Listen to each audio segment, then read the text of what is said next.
lipo njiani linakuja.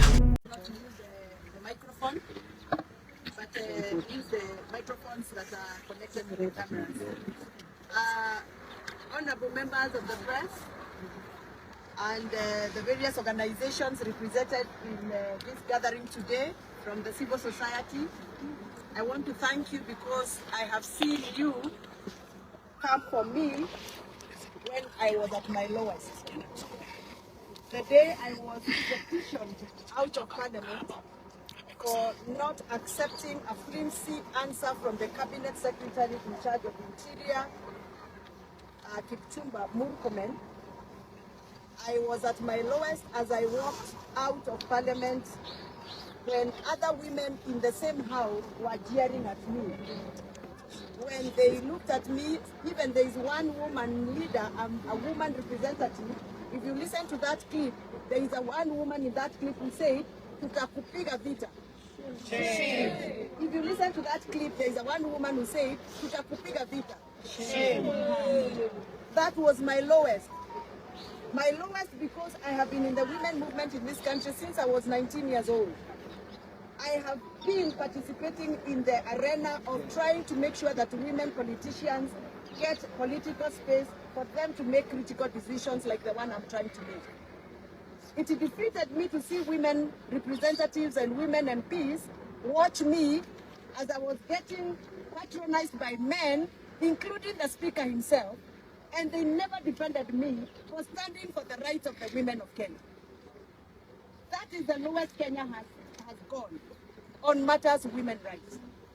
So on Wednesday, 13th August 2025, I staged a protest in the National Assembly against the Cabinet Secretary for Interior and National Assembly Administration, Honorable Wamuchomba, for failing to effectively oversee the arrest of the prime suspect in the femicide of 42 women whose bodies were discovered at Kumewaka campsite in July of 2024.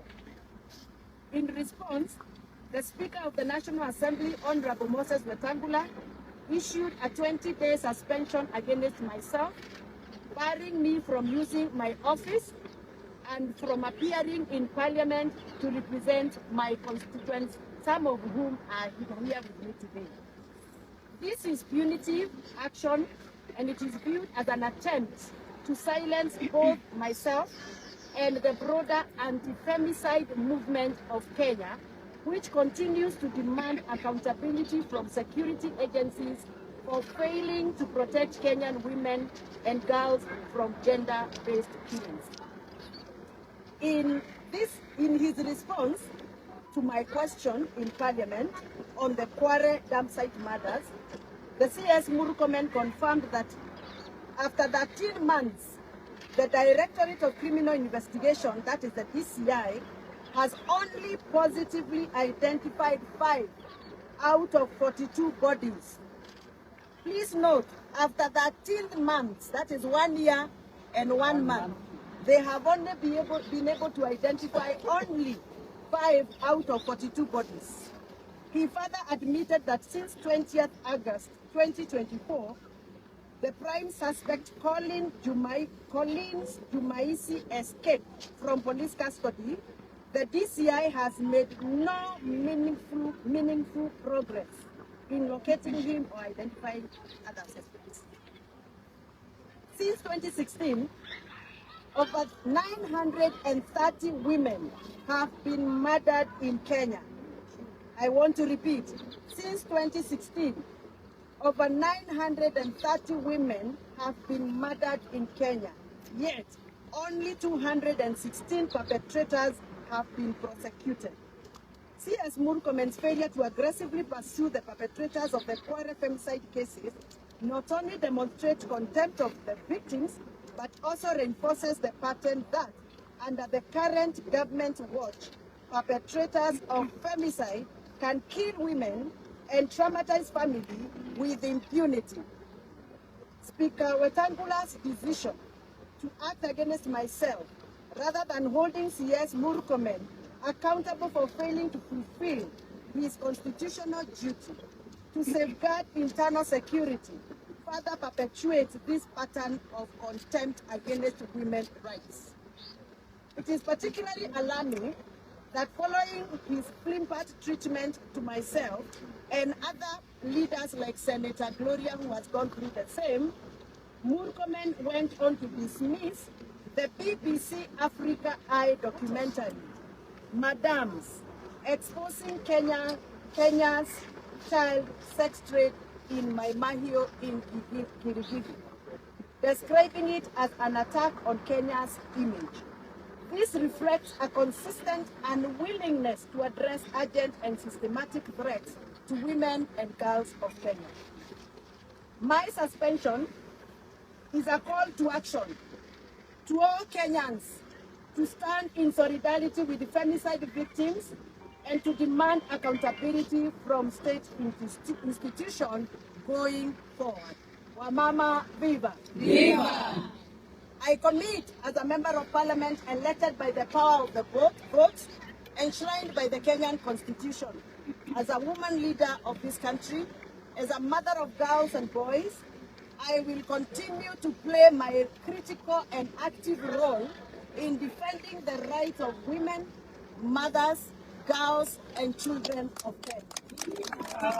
I will not be cowed by such activities and actions as seen or witnessed in last parliament activity patronized by Speaker Moses Wetangula. I want to remind Speaker Moses Wetangula that any woman elected in the National Assembly is not a mama.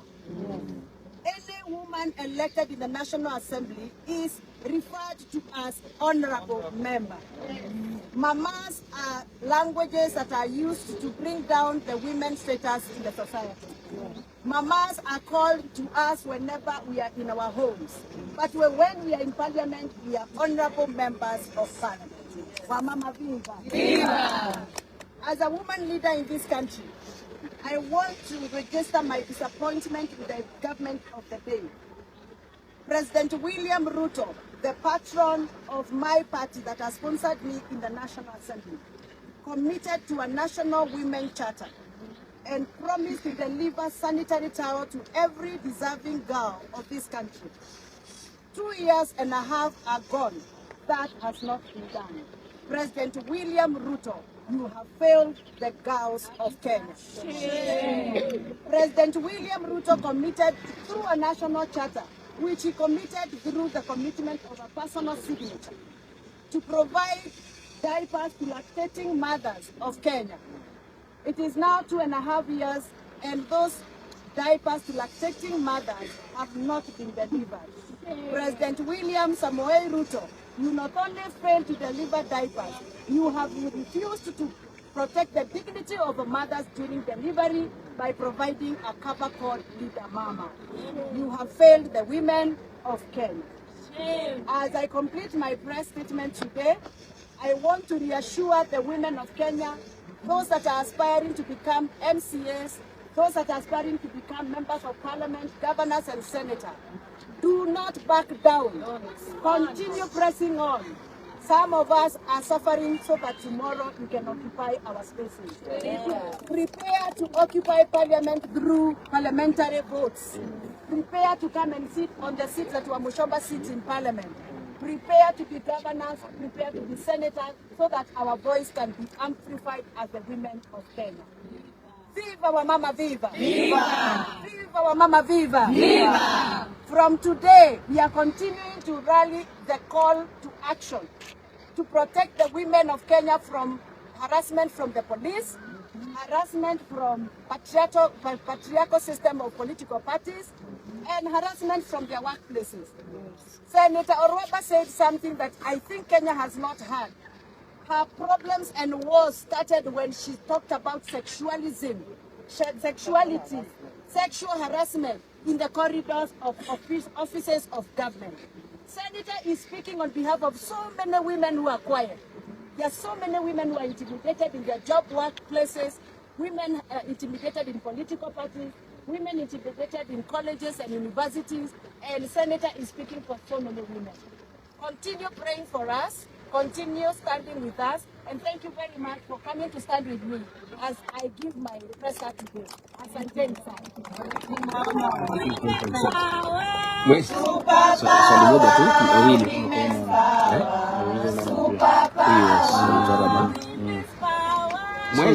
Mweshi, kuna maswali msiende.